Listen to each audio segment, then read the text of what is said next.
சப்தம் 4ஆம் பாகம்.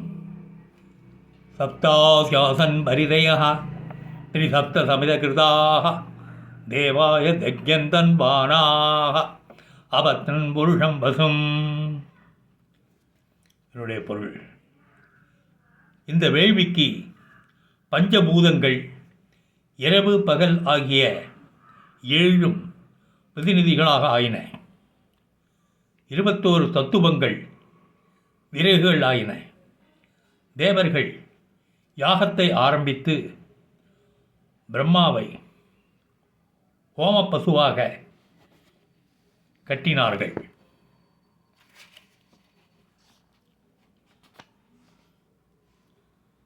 தனஜம் பர்கி போச்சன்னு புருஷஞ்சாதமக்கிரதா சேன தேவாய ஜந்தா சாத்யாஷயசியே. முதலில் உண்டான அந்த யஜ்ஞ புருஷனான பிரம்மாவின் மீது தண்ணீர் தெளித்தார்கள். அதன் பிறகு சாத்தியர்களும் தேவர்களும் ரிஷிகளும் இன்னும் யார் யார் உண்டோ அவர்களும் யாகத்தை நடத்தினார்கள்.